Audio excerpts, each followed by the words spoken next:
wearing a sweater that was selected for you by the people in this room from a pile of stuff.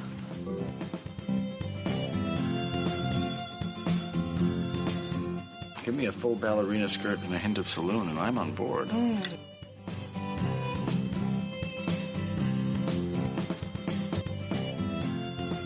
have a hole in my stomach!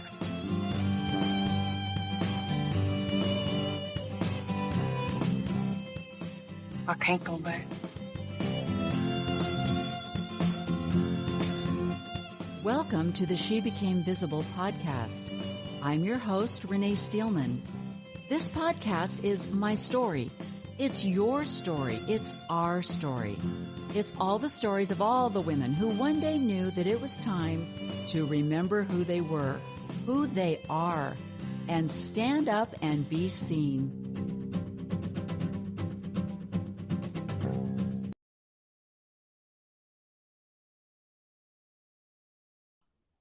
Hello.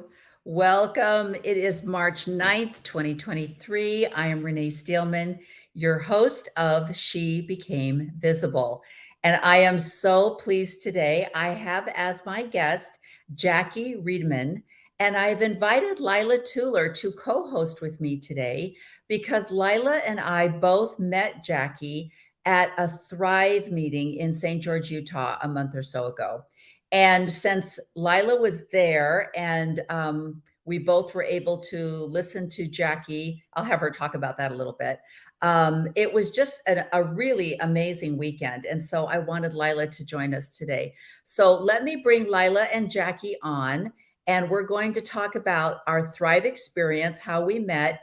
And then we're highlighting today Jacki Riedeman's story of how she became visible.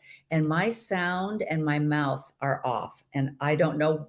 It's because I'm sitting in a Town Suite Marriott hotel in Houston, Utah. Oh, well, Houston, Texas, that the internet is weird. So it's going to be a weird streaming thing. So Lila and Jacki, there you are. Hello. Morning. So hopefully your mouth and your words and your mouth will be moving at the same time. Otherwise, I'll just pretend like I'm in a Japanese dubbed movie and we'll just go from there. Yeah, there you go. Oh, so it's working for me. It's right. Is it on. working? Okay, so it might just be the recording. So whatever. So Jacki, Lila, and I, and we all attended the St. George Thrive event that was held. Gosh, I swear I'm traveling way too much. I can't keep track of where I'm at or who I'm with anymore. But was it just a couple of weeks ago, or how long ago was it? Almost a month, 3 weeks ago. Yeah, I want to say almost a month. Yeah, February, the last weekend in February, right? Yeah, that's what it was. 25th? Yeah. Okay. I just realized you can see I forgot to shut the door. Okay, I'm shutting. Yeah, that's okay because it's a craft closet and it just shows how fabulously crafty you are. Oh, whatever. Yeah, it's a mess. Anyway, okay. So the weekend at Thrive, we had some fabulous speakers. And at the very end, one of the last speakers was John DeLynn, and he opened it up for question and answer. And Jacki very patiently waited in line. And then Jacki, tell a little bit about what you asked John. Well, I don't think I actually asked him a question. He had said that they needed more diversity and voices in their podcasting world, that there was a need for more women, more people of color. Yeah, more women. Yay. More people of color, more people of the LGBTQ community, more people that spoke Spanish. I think he said even maybe more older people. I'm not even really sure. So I waited in line and I said that I fit most of that demographic, that I belong to the LGBT community, that I'm a woman, obviously. That's how I identify, and that I speak Spanish. And it's not my primary language, but I do speak Spanish, and that I am of that older demographic. And also that I would offer him my story as well to be told, and I would be more than willing to, start this podcasting journey. And that was kind of how I introduced myself to John and to the community, the people that were there. And yeah, and then I've been married to my wife, and I told a little bit of my personal story. Right, So, right. yeah. And what I loved the most was all of those three things. Number one, you know, when I go to these Thrive events, the Thrive events that I've been to, there is a demographic that I would say is probably, what would you guys say, 30 to 50, I think might be the majority. There are people in my demographic, which I'm 10 years older than you are, Jackie. There are people in my age group, but most of the ones that we've met are couples that have left the church together. Yep. And so to find mixed faith marriages in my age category, there are a few, but I don't see a lot. And I don't hear a lot of female voices in my demographic. I hear a lot of men who have true believing wives, but they themselves have left the church, and they're my age. So I loved what you said as far as every qualification that you said, the Spanish speaking, huge demographic in that area. And then older people who have, we talk about history when we talk about the older temple ceremony to some of the 30 and 40-year-olds, that might as well be 1830 for them. Yeah. Yeah. Mm-hmm. They have no reference to that whatsoever. whatsoever. They don't. I have no idea. No loud laughing and the blood atonement, and they just don't understand. Yeah. All the penalties. They can't. They almost look at you like Yeah, no. The 5 points of fellowship. They're like, what are you talking about? Too. Mm-hmm. Right. Yeah. Yep. And I think because of that separation, they don't understand that it wasn't that long ago, and that it's not, because there is that mindset in all of the different categories. Well, that was a long time ago and we've gotten better, or that was a long time ago, things have changed. We can't be presentism. We can't go back and judge people for what happened in 1830. And it's like, but could we go back to 2018? Yeah. Yeah. Mm-hmm. Exactly. So I loved, and that was one of the things I loved about your story, was it seems like everything that is maybe on people's list of why they're struggling with their belief in the church, you have lived. Yes. But I found it fascinating when you gave me your timeline, because I'm like, but she's still there. And then I go down, but she's still there. So I know. Yeah. So start at, I want, rather than read your biography, I want to live it, kind of on the timeline that you presented. So you talked about how that your father was a convert, but that you didn't have that typical Mormon, you were that family in the ward, right? Would you say that? Tell that story. Yeah. So we weren't at that time what the word was active, right? We were the less active family in the ward. And my parents were not married in the temple. They were not, because my father had converted when I was 3 or 4. I'm the oldest of 3. And so we didn't go to church every Sunday. In fact, we were gone many Sundays. My dad was my dad worked. My mother was a stay-at-home mother during the 70s, which was very nice. And so we didn't go to church every Sunday. And therefore we weren't the active, very busy in the family. My mother wasn't in the Relief Society. She wasn't in the primary. She didn't have the callings. So we were the family that was, but we weren't, we were that less active. Or maybe in the 70s, we were still called Jack Mormons, that kind of a family, if you remember that term, right? So, and I lived in the west side of Salt Lake City. So as you can imagine, at that time, it was very, very LDS. And so, you were judged on how active your family was, even within the elementary school that I went to. So the PTA was ran by the Mormon moms. If you were in the Relief Society and primary presidency and the Sunday school presidency and all that stuff, you were in the PTA. And since my mom wasn't in all of that, she wasn't in the PTA. And it became very evident in elementary school that if your mother wasn't part of that, you didn't get the jobs like, oh, I don't know, crossing guard, or, remember the kids that were in the hall monitors and all of that. So it was very much, I learned those lessons pretty young, that the church ruled things outside of just the chapel, right? Oh. And yeah, so the ward was very much the ward that ruled how things ran in other places, as well as just the ward.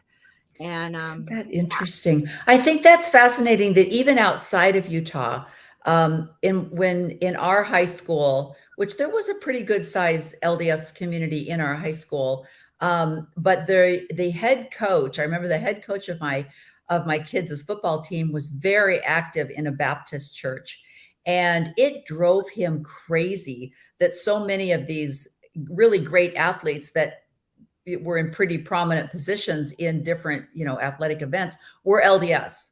Drove him crazy. And, he tried to get people to come over and watch the God Makers movie and stuff like that. And he's a great man. He's a very kind man, but I know it was a source of contention that, like you said, on a lot of authoritative positions, the PTA and things like that, there's still a strong LDS, because I just think that's how we were wired, right? I mean, it's like training from 3 on. Yeah. But it's amazing how quickly kids pick up on that. It's like, oh, your mom's in the PTA. So, or your mom's active, in the track. So I might not be picked to run that field event because her son's going to run that field event because she's active in the track. That's not just LDS. That's very, very, but it's amazing how quickly kids pick that up. Yeah, I remember having a big argument with my mom in 4th grade. We were doing the Nutcracker as a school, right? And I didn't try out for a part. And I was a dancer. I danced growing up. And I was a dancer. My mom was like, why didn't you try out? And I'm like, Mom, what's the point? I'm not going to get a role, right? I mean, I'm not going to get picked for anything because I'm not going to get picked. I'm not going to get chosen. So mad at me. She was so mad at me that I didn't try out for anything. Well, it ended up they didn't have enough people. So I ended up being a sugar plum fairy for this thing. I hated it. Absolutely hated it. But I mean, the point was, it was like, what's the point of trying out? I mean, I knew I wasn't going to get a role. It was like ridiculous to even try. Yeah. And I'm so unfamiliar with the Utah when people say, oh, I'm in Cache Valley, or I was, in I don't know why. Why is it that you people in Utah refer to your counties? Well, this is such a county. I was like, I don't know, because I grew up in the west side of Salt Lake City, so I don't know about those other people. Okay. Interesting. Did you find that, Lila, when you were growing up, was there also a strong emphasis of leadership in the schools and other things that reflected the ward leadership? Absolutely. Yeah, there's no question that was the case.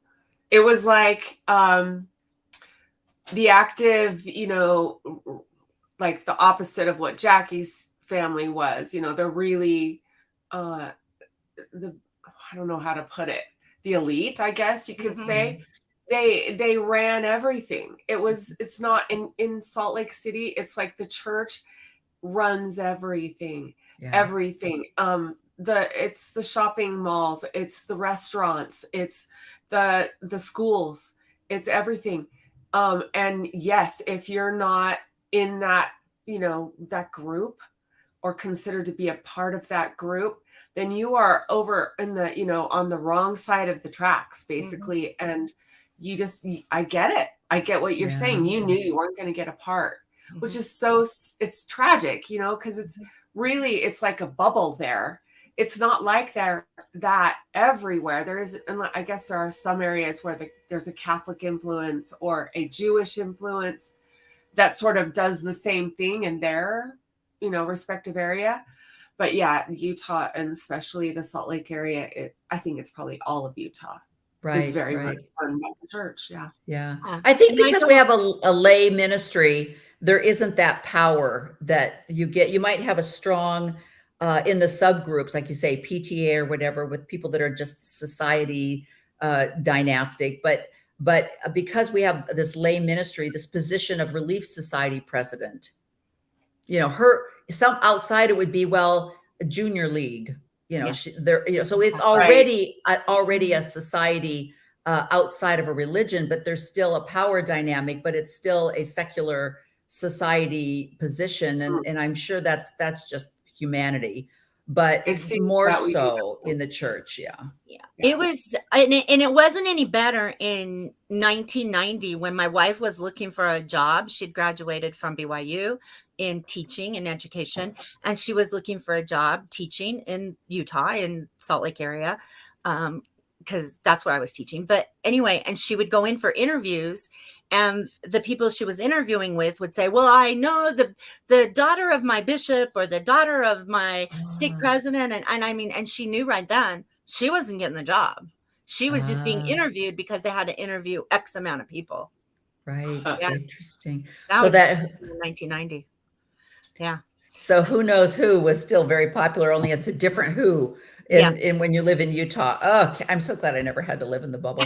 Well, talk a little bit about, I like when you said that your teenage years were a little bit tumultuous, especially when they had the release time seminary. I thought, oh, I want to hear that story, because I grew up with only, I grew up in the Midwest, and so it was never part of the school system. Right. So I don't even know what that was like, having an elective. Oh, my God. Tell me what that story's about. So as time went on, I got a little bit rebellious. I must admit, I graduated from primary. I did that. I would go, I could walk to church. So if my mom wasn't going or whatever, sometimes I'd take my sisters, I'd walk to church. I managed to graduate from primary, memorize all this stuff, do all this, pass all the things and glue them onto my little banner and all that kind of stuff, and embroider it, and, graduate from primary. So moved on into young women's, but then they split our ward, and they split it in a fact that they put us with the new people, which was, I was the eldest person in the ward, and everybody that I had grown up with and gone to church with and I was in school with was in the older ward. And they said, nope, you can't attend that ward. Yeah. You cannot put your records in that ward. You cannot go to that ward. And there was no one my age in my ward. And that's when I said, ugh, this is horrible, right? And I just kind of got really rebellious. And once I got kicked out of a dance because I wore my sleeves, didn't have, the right length sleeves. And it was a big thing. And I started to say things in young women's, like they'd say, well, you need to date people who are, you need to prepare to get married in the temple. And I'd say, well, what if I don't marry someone who's Mormon? Like, my dad wasn't Mormon. They didn't like me very much. So, and the other thing, pot. Yeah, I did that a lot. And the other thing was, I was super involved with Girl Scouts of Utah. And at this point, once you get past 6th grade in Utah, and I don't know how it is outside of Utah, but girls drop out of Girl Scouting because they get young women's, and you don't need Girl Scouting, right? But I kept Girl Scouting. That was my thing. And I loved it. I absolutely loved it. And I'm still in touch with all my Girl Scouting friends, my best friend in the world. She's, we're still best friends, and we're having a reunion this summer. A bunch of us have been friends for 40 years now. And so we're very, very tight group. And I kept those friends, but the bishop at the time, he would later go on to be my stake president when I was on my mission. He had 6 daughters and a son. And he said, Girl Scouting builds leaders, and women aren't supposed to be leaders. He would never be in Girl Scouting. Yeah. Wow. And every summer I would go to camp, this beautiful camp above Park City, Utah. And he would try to bribe me. You stay home this summer and I'll give you your young women's medallion, or I'll give you this award. And I'm like, yeah, not worth it. Oh my God. Wait, this is your bishop? Yeah, the bishop. So it was, and I was like, yeah, no, this is not right. Right. And my parents raised us to be fairly independent. My dad had no sons. So, we were raised to be independent thinkers. And so I was totally found my niche in Girl Scouting. Plus, I was super busy. I was a straight A student. I played in the orchestra. I played in the honors symphony for the district. I danced. I taught dance. I did a gazillion things. And they were always calling and saying, you need to come and can peaches with the young women. And my mom was like, no, she doesn't. Yeah. I taught her how to can peaches already. So, no, that doesn't matter. So it was really high pressure situation. Yeah. But I love, and I see this a lot in successful people where you're aware of what's going on, but you find your niche and you found yourself. You're like, I got it. I see how the system works. Whatever. I'm going to find, and so you've got orchestra, you've got dance, you've got all these other things that you found your tribe kind of in. So did you feel like you had a good social group then? Okay. I had a massive, excellent social group. So we get to 9th grade and now we're going to go to seminary. And I'm like, this is BS. I'm not going to swear. You guys are going to get a period off. And I'm going to take an academic class and you're going to get this release time to walk off the property to go take a religious class. And I'm going to sit my butt in a class of math or English or foreign language, because I started taking Spanish in 7th grade. And you guys are going to go learn about whatever you're going to learn about. I'm not doing that. I'm not going to play this game.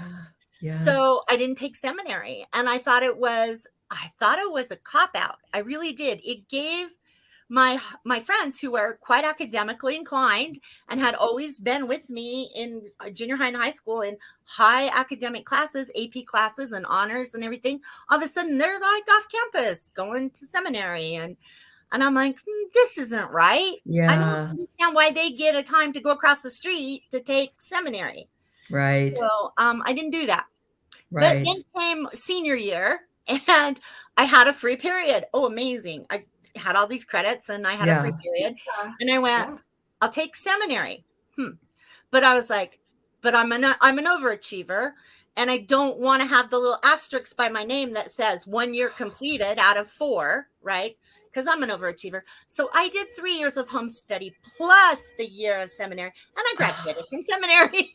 Oh my goodness. Way. Oh my gosh. You are an overachiever. I'm an overachiever. Good for you. Yeah. I did not graduate from seminary.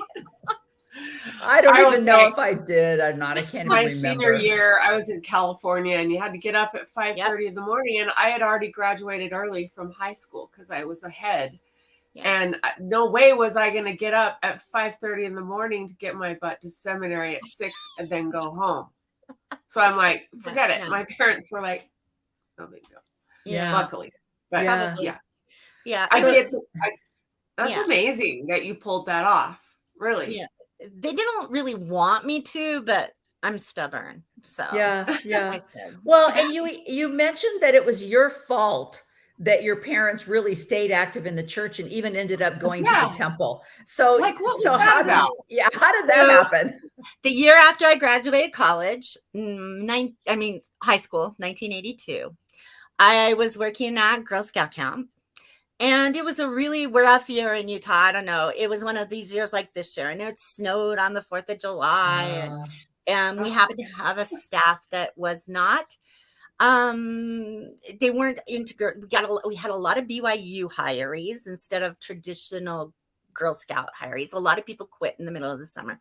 And those of us that stayed became very, very tight. And my mother heard rumor through the grapevine that it was just this nest of lesbian people up there working at Cloud Rim. That's the name of the camp. Sorry. And she was super paranoid because she'd already kind of suspected that I might be gay. And she just freaked out. After the summer, she freaked out. She thought that I was gay. And so she said, and I was going to be living with them and going to the University of Utah. And that was our arrangement because that was what my parents could afford. And so, my mom said, okay, after the summer, she's like, okay, we're going to, no more Girl Scouts for you. You can't be involved in Girl Scouts. You have to be home. We're all going to church. This is how it's going to be. And so that started, I was the reason why my family went back to church, literally. So it was her fear of you being gay that were like, we need to knuckle down and get this family in order. And so that is interesting. And was it just because you weren't dating and you didn't bring home a boyfriend, or what, what was her? I had dated. I had this boyfriend, and I had a friend in high school, this boyfriend. Currently, when that happened, he was on his mission. But I had dated a couple guys. I mean, I had friends, but she'd always been so happy that I wasn't boy crazy, she'd always been, oh, Jacki's not boy crazy. Isn't that great? And I'm like, well, I didn't know. I didn't have any words for it, It doesn't bother me, but to her friends. And then all of a sudden it was like, it was a bad thing. And so that's, see, you know what? Okay. So the 80s, that's the AIDS scare. So that's when all of the AIDS stuff, and there was so much in the news about homosexuality, and, that it probably was being really pushed to the forefront and making people start to go, wait, my son used a moisturizer, Right. what could that be? That what, trying to think what would have brought on her, her like, what's happening here type thing, Yeah. So there was another fear my mother had. I don't really like to tell my mom's story. My mom is 80, but she had an aunt who my mom was 15, so it would have been 1957, who was with her partner. And my great grandmother lived with my great aunt and my great aunt's partner. And the partner, she got drunk one night and she took a shotgun and she shot my great grandmother, and she shot my great aunt, and she shot herself, and she killed all three of them. So I think that horrific gun trauma experience was also in back of my mom's mind, that this is a horrible thing. Yes. So that's, I could see that. That makes a lot of sense, where it was a causation thing, where in actuality it wasn't, but I could see where back in the 50s and the 60s, you would try to put things together. That makes sense. So you are kind of doing your thing, and you are determined that whatever, people, this is where I'm headed. And you went off to University of Utah. You chose that school because of the curriculum, and it had the school. What made you go there? I wanted to go to Utah State. Okay. But I was going into, at the time I was going into metallurgical engineering. And in the 1980s, that was going to be like a big thing for women. And I would have had to eventually have transferred back to the University of Utah anyway, since my parents had told me that they couldn't afford to send me to Colorado, to the College of Mines, which had wanted me, but we didn't have enough money to send me there. So the cheapest thing to do was to keep me at home and send me to a commuter school. So I did that. And then I registered there, and then I joined that fall as I entered as a freshman, sophomore, junior status. I joined Lambda Delta Sigma, the LDS the LDS sorority at the University of Utah, which no longer exists. Okay. Talk about that, because that, you mentioned that was very instrumental in your life. And it's sad that they've done away with some of these groups that really, I don't know, they were good training grounds in some instances. I can see where they're not, but talk about that, how that influenced you. Well, it was very clear that my parents were not going to let me join Greek life. This was not going to happen. It was expensive. It was all about the drinking. And then you had to live on campus in the Greek house, right? So Greek was not going to happen. So my mom, I don't know how my mom found out. She has her ways. She said, what about this Lambda Delta Sigma thing? So I went to Rush reluctantly. I'm like, okay, I'll go to Rush, whatever, Mom. And I was super depressed because we were having these arguments like on a daily basis about Girl Scouts and all of this stuff. And super depressed. And so I go to Rush, which was a week long of activities. And at the time there were, I think, 9 different chapters of Lambda Delta Sigma, which met at the Institute at the University of Utah.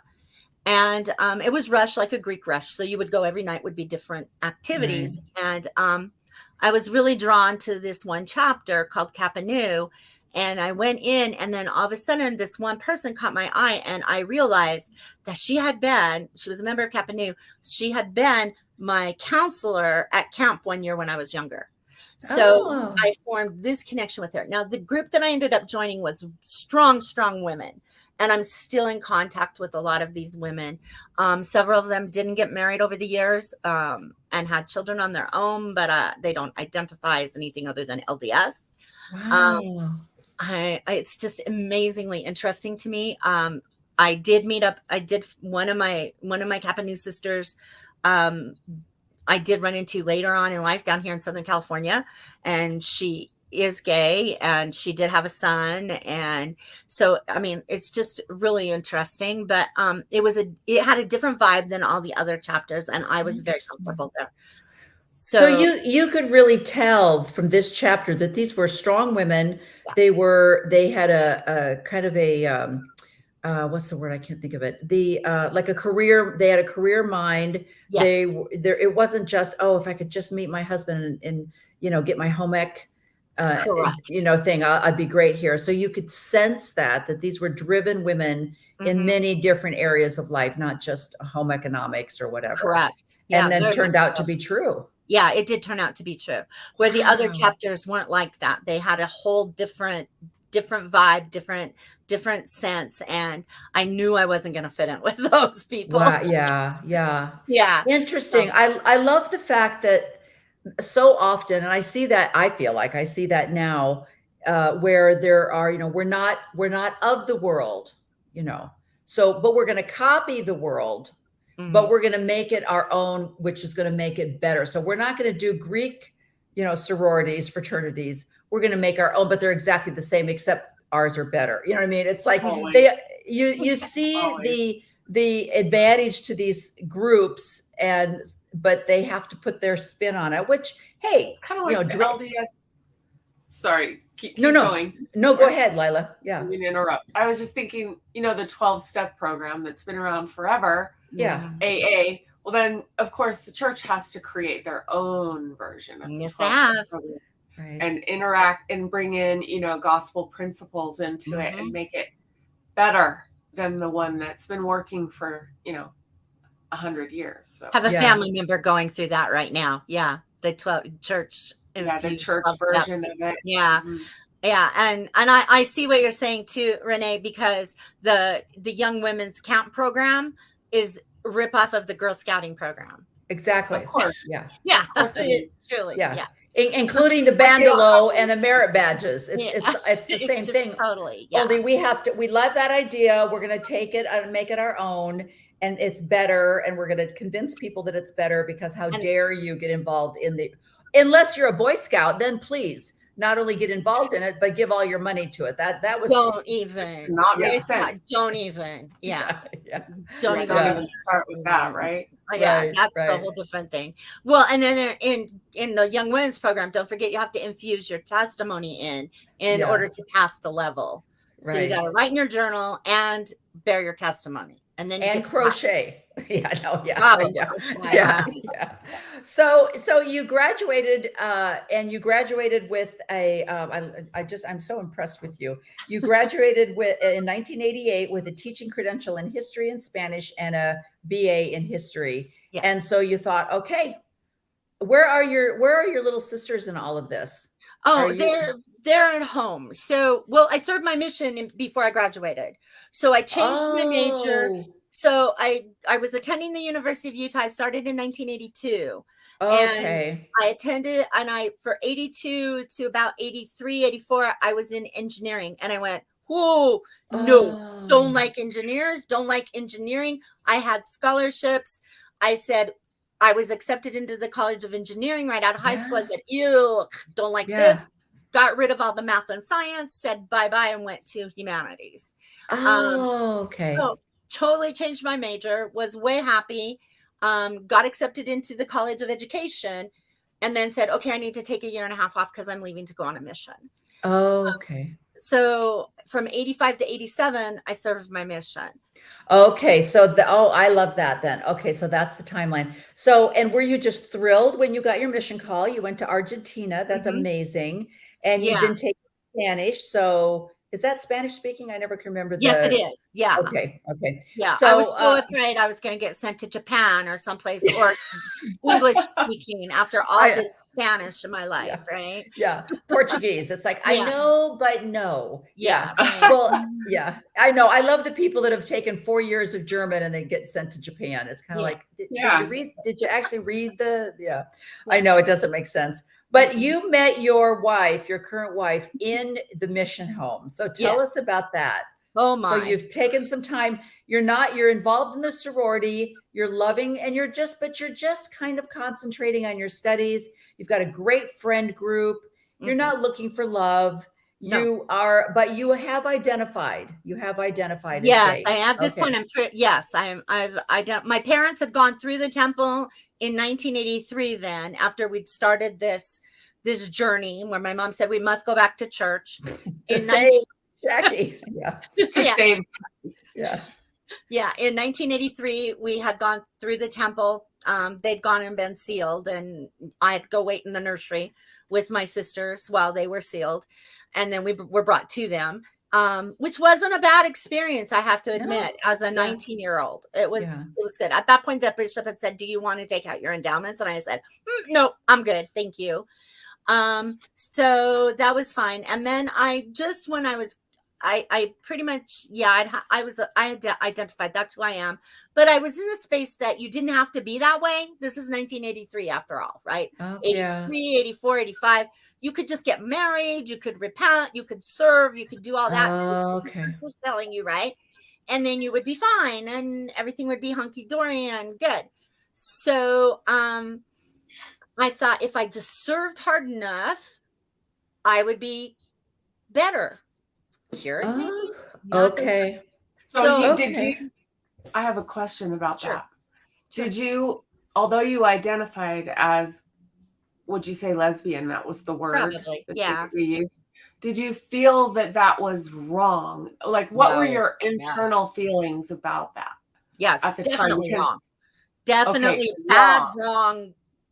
Did you feel like it was something that you could get over and like repent for, and it would go away at some point?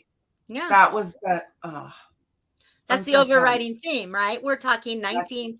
That's what you were taught. That's what we were taught. Yeah. So I just wondered how you internalized that and what that did to you as a person, feeling like somehow you're intrinsically bad. You're bad, right? So I think that's part of what has driven me in my life, to be perfect, part of that is that my mother and my father have always told me you're the eldest and you have to be the example. Part of that is just my personality, that I'm like, gotta do it, right? But part of that was I had to do the best. I had to be the best. I had to work to get rid of this thing that was not societal, wasn't right? I mean, in society, it was wrong too. We're talking the early 80s.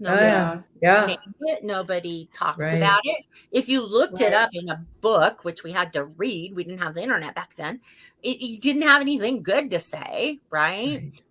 So, so all of those things led me to think that there's got to be a way that I can serve that will help me to get rid of any feelings that I might have. Or I might have had, which I did have that I had in the past, that I might have in the future, and will help me to be normal, better. I don't know, whatever.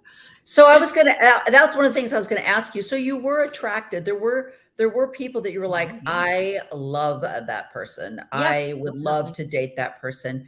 But you kind of talked yourself out of it, thinking, no, we're going to be friends because I'm going to get this, I'm going to become an engineer, and, and this is okay. I can work through this because look what you've already worked through, right? Look what you've already overcome. So this is something else you can overcome. And you had guy friends, like you said. So you're like, I could maybe fight my way through this. Yeah. Actually, that friend that I told you about in sorority that had been my Girl Scout leader, we would have these coded conversations. These coded conversations together. She has since passed away. She's about 4 years older than I. And last year she passed away from Alzheimer's. It ran in her family. So, I mean, but she did move back east and got married to a man. But we would have, she and I had coded conversations all the time about this. Was she also LDS? Yes. Because she was in, sorority too. Yeah. So it's insanity. I mean, the thing is it partly because in your youth, you don't understand mortality. You think you have all this time. And so you always think, well, I have time to find happiness. I'm not going to work on this right now because something's wrong with me, but look what I've been able to overcome. So I have time. And then you get to a certain age where you realize, I don't have any more time. Exactly. And the time has come where I want to find a partner. I want to find a life companion. Obviously, this isn't going to change. So, and I love how you told the story of how you met your wife when you were in the mission training center, but you did not like each other. Well, we hated each other. There's no two ways around it. And what was that all about? Yeah, what was that all about? So we go into the missionary training center in September of '85. She's from Northern California and she goes to BYU. That explains it right there. I mean, right there, right? Needed. I mean, and I'm from Utah and I go to the U. So you've got Utah Mormon and U of U student and Northern California Mormon and BYU person. And we are companions. Now this, and then I was like mega rule follower because remember, I'm here because I want to be, but I'm also here serving a kind of penance, right? I'm going to do everything at the book. Yeah. I'm going to follow all the rules. I'm going to get up at whatever god awful hour in the morning and go do exercise, which I'm not a morning person. And I'm going to follow every single rule in the book and I'm going to do everything I can. And then, and she's more laid back, she's not quite this rule follower that I am. And we were both going to the same mission. We'd both been called to the same exact mission. And it didn't work. And she got called into the branch president and I didn't get called into the branch president. And there was it was a big mess. And we were in the advanced Spanish group. I don't know if you knew that existed because they try to get some people, if you speak Spanish going in, they try to get you your visa early so that you can get into the field faster. Oh, that makes sense. Yeah. But Argentina, we got to love the LDS Church. Argentina had just come out of their Cold War and they were barely into their first democracy that they would live through without having to have a coup. And starting in 1985, I think it was when Raul Alfonsín was elected. And they didn't tell us any of that. And so we couldn't get our visas early. So we were stuck in MTC anyway. And they didn't tell our families that. They didn't tell us that. Right. How long were you stuck there? Just the 8 weeks, the 2 months. It took just the normal amount of time to get the visas. But they were hoping to get us out of there quicker and get us down actually down there quicker. But they didn't. So once you left the training center and you arrived in Argentina, did you guys stay companions or did they you split everybody up? They split us up. And she went one way and I stayed in the city where the mission home was, which is where I would stay for the majority. I would be in that city, in that area for almost half my mission. Wow. And I know it was not cool, but she would go around to different areas. And then about,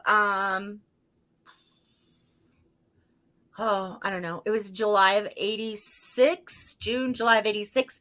I was in a different city, one that was south, closer to the Andes Mountains and closer to Chile. And I had another companion from Louisiana that had really struggled with me, who was also gay. And then she had gone to my wife, and she was very, very struggling. And my wife called me, which you don't do on the phone. And she Oh. said, "What's up with so-and-so?" And I said, "She's going to have to tell you herself," because she had told me the whole story about how she was in love with their previous companion and they'd gone to the mission president, blah, blah, blah, blah, blah, blah. I said, "I can't tell you that story. She's going to have to tell you, talk to her." So we started talking while she's trying to get her to like come out of this funk. And then, so we started talking, and then we were in the same area, but not ever companions, like the next little while. Then I had my appendix out. Then we ended up in the same area. And, we wanted to end as companions. Good thing we didn't. They didn't end us as companions, and then we came home in March of 87. Okay. So everybody, so you go home, bye, see you later. Been nice knowing you. And then you go back to the university, you graduate in 88. How did you guys get back together? Because I go back in March, middle of March of 87, and school starts the end of March for spring quarter. She comes back from California, Northern California, to start attending BYU for spring semester. And when you come back from a mission, you don't know anybody, right? I mean, you've been so out of the world, especially when you're in a foreign country, that you kind of gravitate toward people that have been on the mission. So there were quite a few of us that would hang out together. And then she and I just started hanging out together more and more and more and more and more. And here we are 35 years later. So did she identify as lesbian when she was on her mission? No. When did she decide, I think I'm starting to learn more about myself? When did she do that? Maybe. Well, okay. The better question is, when did she identify as a lesbian? Probably not until after we'd been together for a while. Okay. Okay. Yeah. Okay. So she's like, it's like, I not only like this lady, I think I really like this lady. It's very likable. Oh, that's so great. Yeah. So now you guys worked together for a long time before it became legal. So were you just kind of did you feel and you're going to church? Both of you are going to church? We didn't go to church much. We'd pop in and out if things were, we might go with her parents, or we might go if something was going on, but we didn't really attend. Okay. No. And are you living the life where everybody's just looking the other way, going, these are just two really good friends who are saving money by rooming together, and they're both teaching, and isn't that nice? Pretty much. Until 1992. Until 1992, when I came home for Christmas, and I don't know what was my mother again. I don't know what was on my mother's plate, but we were out Christmas shopping, and we were stopped to get something to eat at Wendy's salad bar, and Madonna song was playing on the radio, on the music. And I said, "I really like this song." And she goes, "Didn't I teach you better morals? I bet there's a lot of other things that you really like."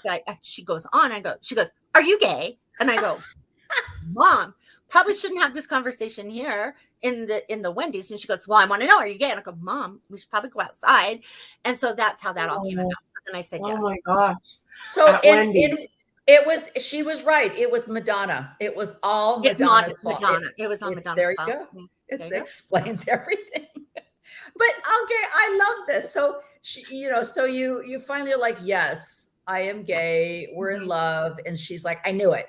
Yeah. And then, but it didn't break your family apart though, right? Mom and dad are still like, no, they're still great. They went from like, you can never have Terry.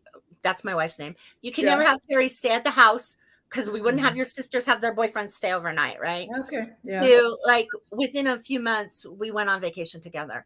We were good. That's so great. That's unusual, but that's really great. Yeah. So you ended up moving to Southern California as a couple. Is that in 1990. Mm-hmm. Okay, and then you joined a group. You joined Affirmation Gay and Lesbian Mormons. Yep. Talk about that. Oh my. So this is the 1990s, and Affirmation had been formed in the late 70s. And a really good friend of ours, his name was Paul Mortensen. He had recently passed away. He had actually been one of the early founders and had founded the Los Angeles chapter of Affirmation. And Affirmation was a social, we call what they have now Affirmation 2.0, because a little bit different, the affirmation that exists now, a little bit different than what the founding, because we know the founders, what the founders had envisioned for it. I'm not saying it's bad, it's just different. So it was a social and support group for gay and lesbian and LGBTQ, as we've gone on now, Mormons. Now, mind you that in that day and age, there was no deconstructing on your own, right? You didn't choose to leave on your own. You were forced out. Yeah. So these were mostly men that had been excommunicated.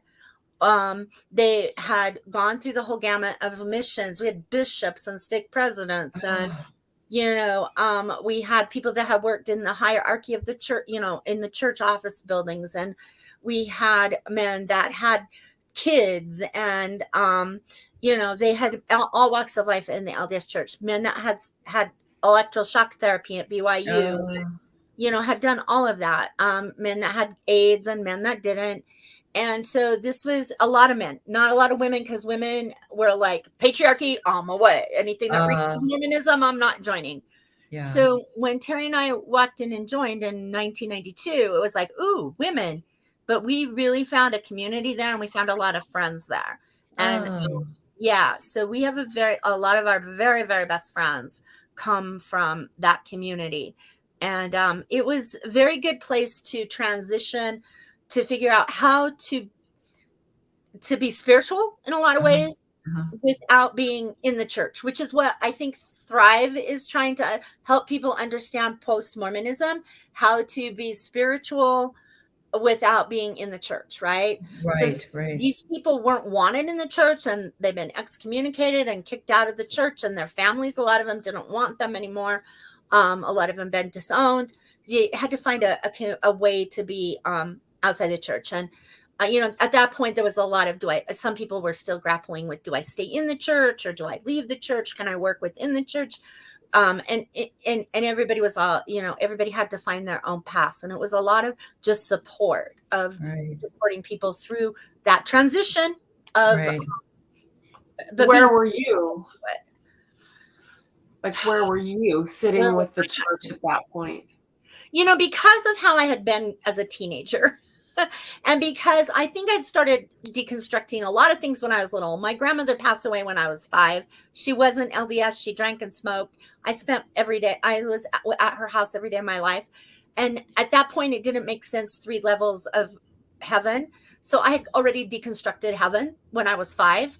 So wow. I think I had already deconstructed a lot of things. So for me, that easing out of, I had been in and out in my life journey, in, out, as I had gone along. So I was pretty much, I was good at going in and out, in and out, in and out. Mm-hmm. So, and talk about that then, because I think that is the most amazing thing to me, being somebody who probably is good in some ways, but not good in other ways, where I make decisions quickly, right? So I make decisions quickly. And so for me, it was like, when I found out A, B, and C, I'm like, I'm out of here. Mm-hmm. But I also had a husband and a house over, roof over my head, and kids that weren't necessary. I mean, I had a lot of reasons where it was easier for me to do that. But you, in spite of even joining in 1992, you went on to also join another group called Maybe Baby, which helped gay and lesbian couples have children. Mm-hmm. So talk about that. So you're kind of, you're still Mormon. Yeah, this group had nothing to do with Mormonism. Okay, it was just a group that was in LA that had. But you and Terry decided, we want to have children. We want to have a family. She was kind of along for the ride.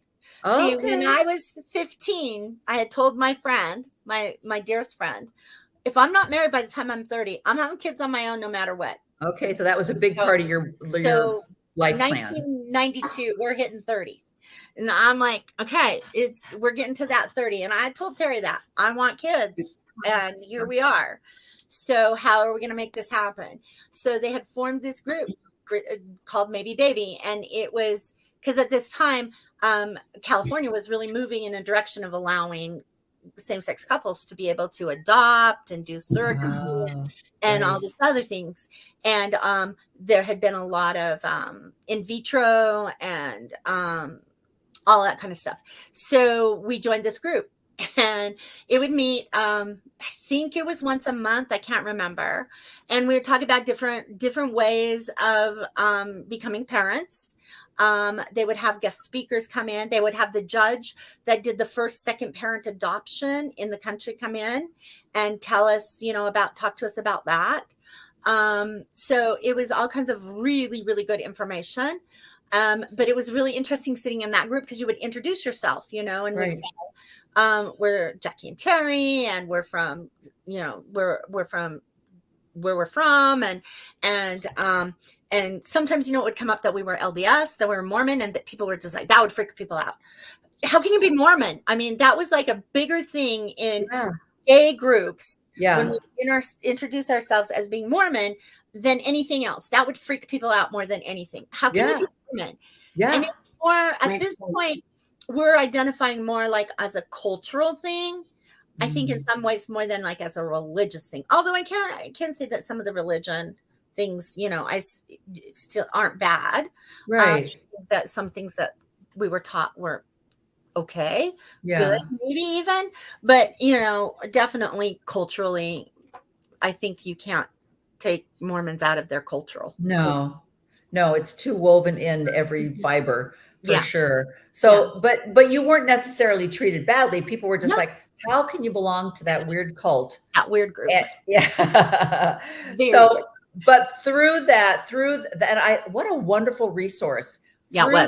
Through that association, then you were able to have, and you gave birth to both your children. Yeah. So in 1996, I gave birth to our daughter. She'll be 27 in May. Wow. And she has her own story. And then in 1999, I gave birth to our son. And then our daughter, I always have to do the math. So she was 5 in 2001, and she started kindergarten. And that year, Terry did the second parent adoption, and she adopted both of them so that she would have all the legal rights to them as their second parent, which it cost a lot of money.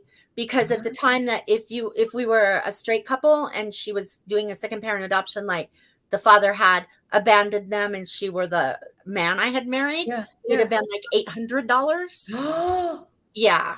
But because of how it was, we had to hire a lawyer, we had to have a social worker, we had to have home visits, we had to do all this, and it was $5,000. So yeah, it was a lot of money. But you were married, right? No, not at that point, not in 2000. Oh, not okay. Okay. That makes sense. I see. Okay, so you're just two people trying to adopt these children. Okay. So then they have their birth certificates now that then had us both listed. Their original birth certificate had my name as mother, and under father it had I can't remember how I put it. Refused to state. Donor? It wasn't like unknown or it was something that was different, that was like not like unknown because we kind of knew the donor, but it wasn't donor either. So I don't remember what we put. So they have an original, and now they have and then they have their other ones now that have Terry as their. I think it just says crossed off and it has parent and then it has her name on it. I see. Okay. Interesting. Who knew? 5,000. 5,000. To be put on a birth certificate. But I had to go to court and everything with the judge, and they got little teddy bears, and it was pretty cool. With our lawyer. So you're there with that's amazing.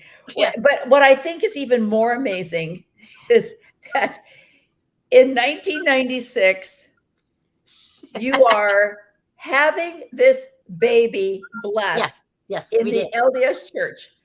Mm-hmm. So please talk to us about that mind control issue.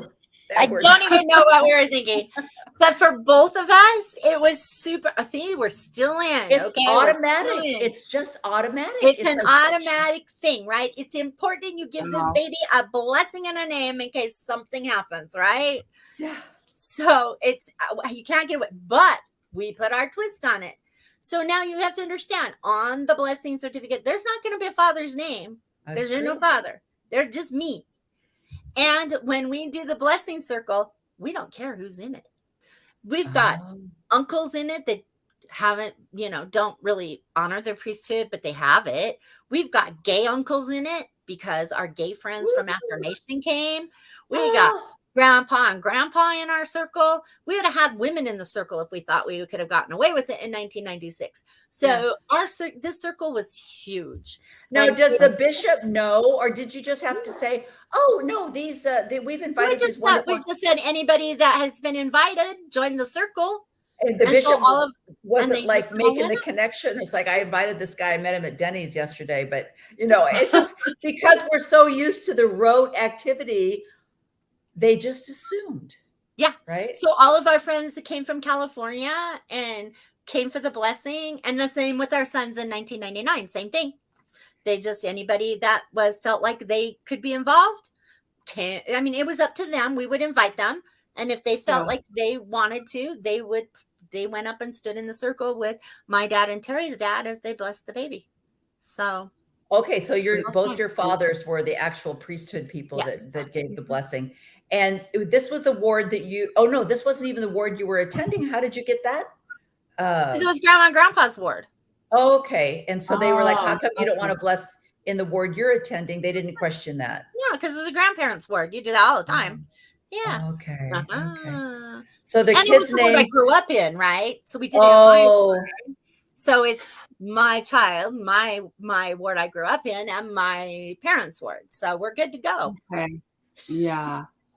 That's cool. So were you even attending at the time anywhere? Not really. No. Okay. But now our daughter gets older. Oh, She gets to be about 8. And she says, I think I want to be baptized. Daddy? Oh. No, they know. They know. They're clear on this. No, they know they're donors. There's no dad. Yeah. Okay. There's no dad. They're very clear, both of them, on that. We've never, that's never been a point. They know they're donor babies. They're good. One's got one donor, one's got another donor, but they're both mine. So we're all clear on that.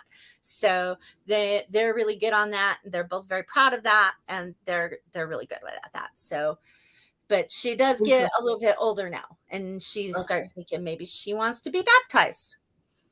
Because occasionally, what is her affiliation with the church that even gives her that?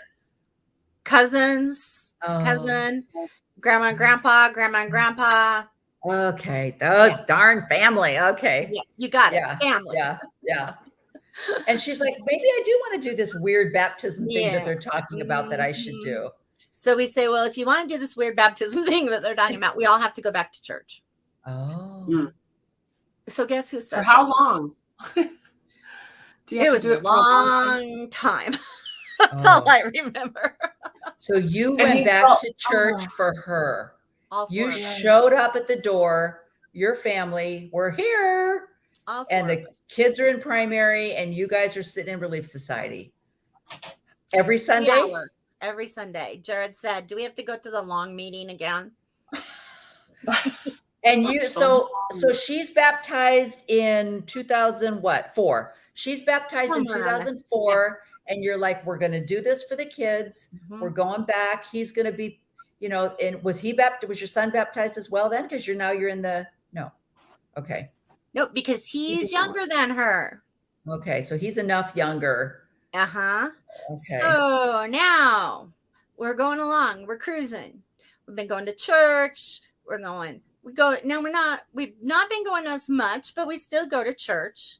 And our bishop is very good, very good. Our bishop is very open. He knows who we are.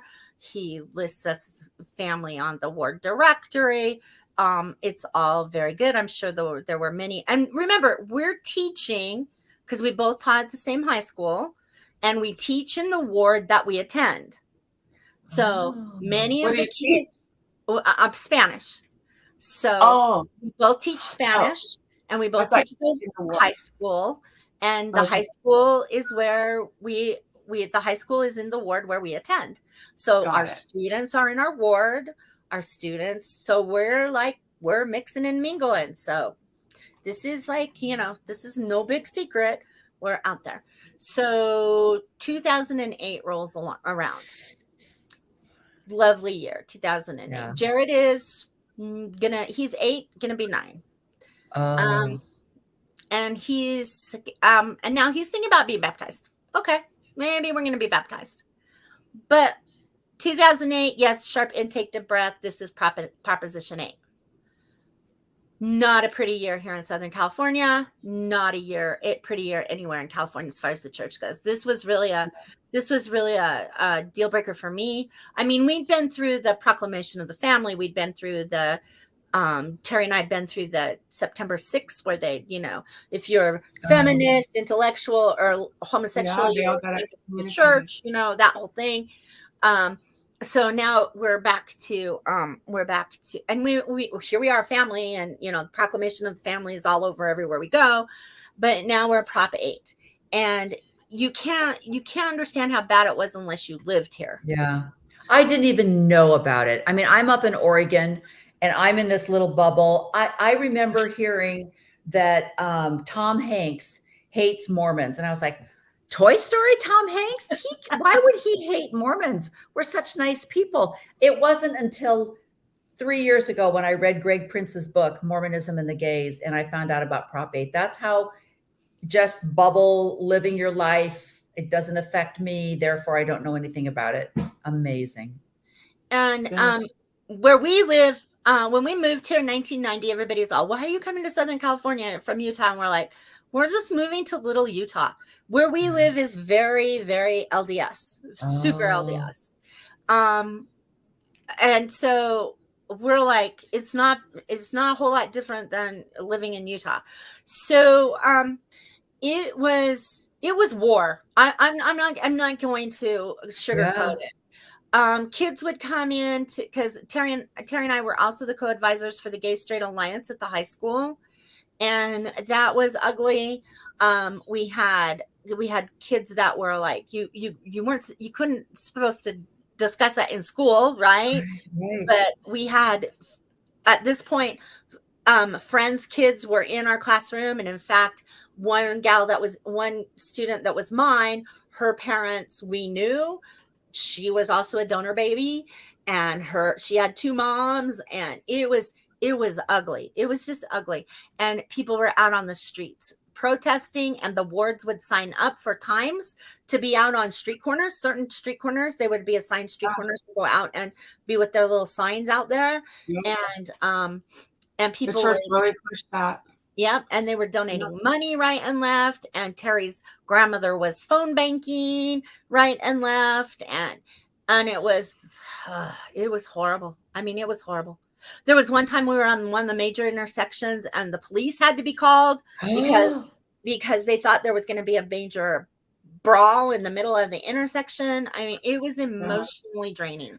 Did you actually have, like, because it was a kind of an LDS community, did you have, like, if let's say you're in the grocery store with your family, people come up to you and say things, or actual physical approaches, or did people in church start to kind of separate the Red Seas parting and type thing? Let me tell you a story. So Cassandra takes dance on Saturday mornings, and I'm taking her to dance on Saturday morning, and we drive by a very big intersection, and there's our ward out on the corner protesting. And she goes, Mom, turn around. And I said, why? She goes, I'm going to go back and talk to them. And I said, and she's like a 7th grader, right? What are you going to say? So brave. Yeah. Wonder where she gets that. What are you going to say, Cassandra? Mom, I can't believe, I'm going to go back and talk to him. I'm like, are you sure? Yes, Mom. So I know we're going to be late to dance, but what am I going to do? So I turn around, I take her back, I park in the parking lot. She gets out of the car. She goes up to the group, and it's not just the ward, but the stake president's in our ward. So he's there too. She goes up to him, and I'm standing back. This is not I'm not going to have this battle. This is hers, right? She walks up. Why are you doing this? They're all like, what? Why are you out here on this corner? You're so nice to my family when we're in church, and you say you love us, but now you're out here doing this to us. How can you do this to us? I mean, that is what she said. Yeah. Wow. Why are you doing this? Well, we're just doing. They did not know what to do. No, they said we're just doing what the prophet tells us to do. See? She's like, well, how can you do that when you know us? This just isn't right. And as they came over to talk to me, and I said, don't talk to me. She's the one you need to talk to. Yeah. She's the one that wanted to ask you why you're here. And it was, I mean, that was the beginning of her deconstruction. Yeah. Did you get the rhetoric? Well, we love you. We love you, Jacki. But we just have to follow what the Lord wants us to do. Did you get any of that? Got that the night the thing passed. Oh. So, and then Jared, who's like 8, turning 9, he writes a letter to the bishop. He says, Bishop, I don't want to be a part of your church. I'm never going to get baptized. 8-year-old writes a letter to the bishop. So then the night that the night the thing passed, our bishop, who I said very supporting, very nice guy, he's the stake president now. He comes to the door with cookies and flowers, and I'm not letting him in. I said, no, Bishop, this is not a good time. He goes, I know you're hurting. He said, I know you're hurting, and I know this is horrible, but I have to tell you that I'm sure that this is going to, get fixed. And I said, I'm like, no, Bishop, I just can't even talk to you right now. Yeah. And so that was pretty much our Prop 8 thing, except for we did get married in that small window of opportunity. So that's when Terry and I got married. Okay. So how much window was there? I can't remember between it's legal, it's not legal run. May to November. Okay. Whoa. So it was May 15th, because that's Cassandra's birthday, where they came out with the court came out and said, yep, it's legal. And so then everybody got married. And then November, of course, was election day, because it was November president's election, and because it was a bittersweet election night. Yeah. So yeah. So you now you're legally married. You're changing the kids' birth certificates. You've completely stopped going to church altogether. And then, how did you hear about the 2015 policy? Mom and dad, family again? Probably Facebook. Oh, okay. Yeah, I think that's it. And your son is how old at this point? 2015. He graduated in 2017, so he's 15. And he was like, you're not actually in the church, you're not really participating, but when he heard that, he was like, I have now crossed over into I'm done land. Yeah. Yeah. Because he had so he's in high school. His sister, believe it or not, this young lady that took on the stake president and the ward, she decided she wanted to do 4 years of seminary. She graduated 4 years of seminary. Girlfriend. Her whole thing was she was going to sit there in that class and remind them that her family and her existed. She wasn't going to let them get away with thinking that we weren't around. So, yeah. So that was why. So she graduated from high school in 2014 with 4 years. Let me see if I can. Okay. So this is your wedding. Yeah. This is your wedding in 2008. And then this is, I wanted to talk just a brief amount of time. While you guys were teaching at the school, you had a mass shooting. Yeah, in 2019. In 2019. And I was going to mention that real quick. I don't know if we have time to go back, but there's those kids. There's those amazing kids right there. Yeah. There's that daughter. And this was at Super Bowl. Was this at a Super Bowl? This is the Rose Bowl. The Rose Bowl. Yeah, for the University of Utah and that other team that beat us, and we don't want to talk about it. No, there's no sense in that. So yeah, this was were you teaching when there was the mass shooting at the school? Yes, I was there that morning. Both You my wife and I were. were there. So just for just a second, mention, and your kids were there? No, they had both they were- graduated. They had both graduated. Okay, so that were you in lockdown? Yeah, we were in lockdown. The building, yes, it was lockdown. This is not a drill. So Okay. it was right before school started that morning. Then they evacuated our building and made us walk to the park. I lose parts of this morning. Still. Right. My wife had one of her students was shot and survived, and that student actually ran to my wife's room. So because that student needed to be triaged, that's why they evacuated our building while it was still a hot zone. They didn't know where the shooter was at that point. And I remember as we were walking out, I had my backpack on walking, and I remember thinking, and I was the last one in line as I was shepherding kids down, and I remember thinking, I hope I don't get shot in the back. Oh my gosh. Isn't it sad that it has gotten to be, when you mentioned the school shooting, I was like, which one was that? I mean, think which one was that? And then to have actually experienced it. Well, I'm telling you, Terry, you guys, I want to bring up the fact that that you guys were honored to receive the Mortensen Award for Outstanding Service to Affirmation. I really feel as though, what would you say you're doing now? You have absolutely no affiliation with the LDS Church. Did you actually resign your membership? No, I haven't. And we were both disfellowshipped after the exclusion policy in 2015. Oh, that's fun. Okay. Yeah. So that was just like one of the things to do. Oh, exclusion policy. Let's go through our ward list. Oh, get rid of them, get rid of them, get rid of them. This one. Did they and that was on Valentine's Day of 2016. So no, and the purpose of that, because I thought I thought the exclusion policy was children could not be baptized. It didn't say, was there like, and also people who are living, okay, because you were married and living together.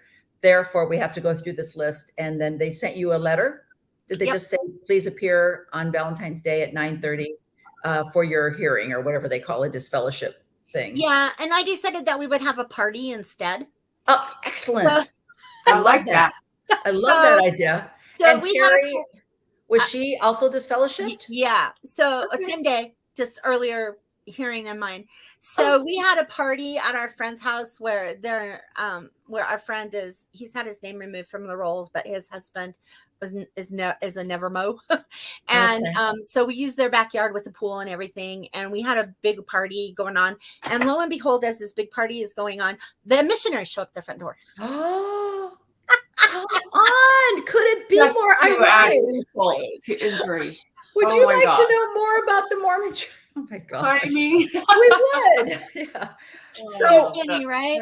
So now our friend is like this. He invites, elders, come on in. And he's like, we're having a party back here. Mm-hmm, exactly. So babies. Funny. So you did not attend. I did not go to my hearing. My wife went with our friend. She went to hers. I didn't go. And it was I wrote a letter. I didn't go. Yeah. I just thought, I'm not going. And did they just say you have to disavow your marriage and live independently and we'll keep you? They didn't tell us anything. They just said, this is the decision. For our son, for him to be baptized, at that time, he would have to have turned 18, moved out of the house, and disavowed us as his parents. And then he could have been baptized. Yeah, because that's really good for family relations. Yeah, to do that's really good for family, right? Yeah. And that's when he said, this church. isn't happening. Yeah, it's not like there hasn't been enough trauma already. Exactly. So what would you say, Jacki, now?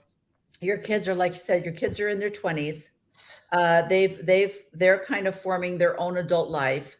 You and your wife, you've retired, but your wife is continually teaching. You're still active in the gay community. Yes. Tell us what you're doing now.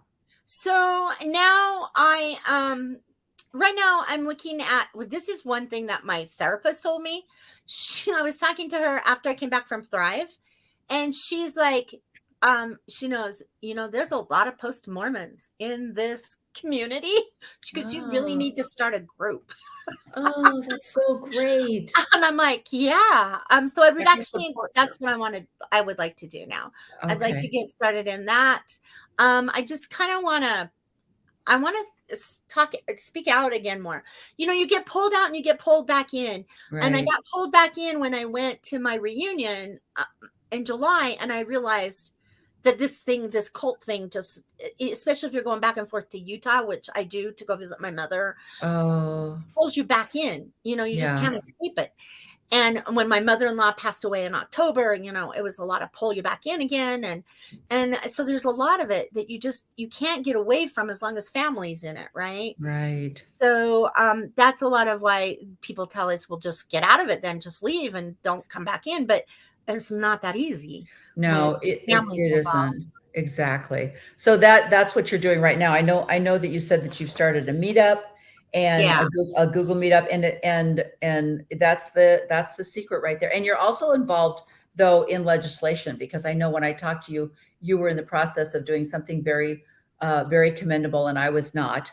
And I was like, well, that's the difference between you and me. So you are working in Sacramento and lobbying legislatures. And what are you exactly going for? Well, that was just the one day we were up there. I'm actually involved with the group Moms Demand Action for common sense gun laws. And it just barely started getting, it's not just moms, it's anybody that wants to join. But I just started getting involved in that because I realized that my story and my voice as a survivor of gun violence hadn't been heard often. Exactly. And my story kind of gets lost with my wife's because hers is so much more interesting than mine.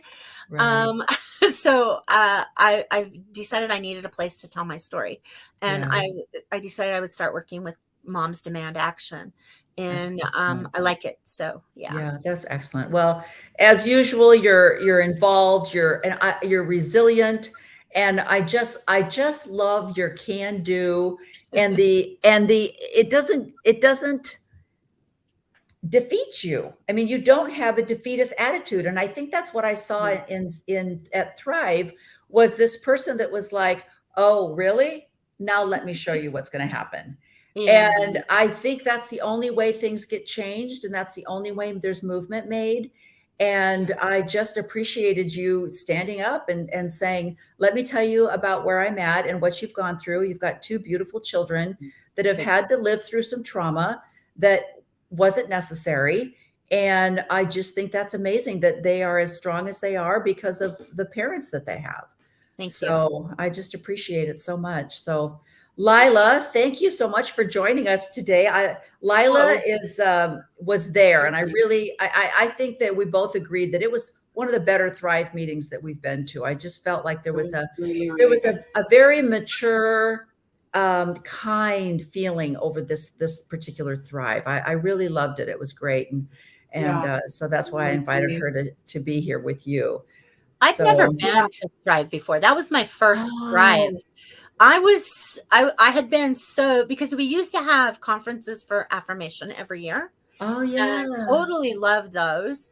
And but this was I really enjoyed it. I made new friends, met new people like you guys. Yeah. And it was very much, I needed it. Yeah, I needed it. Exactly. And it was another example of the fact that even in I'm involved in another deconstruction where it's just Christianity in general, but we do need people. As much as we think we can do stuff on our own, we can't. We do need a tribe of some kind.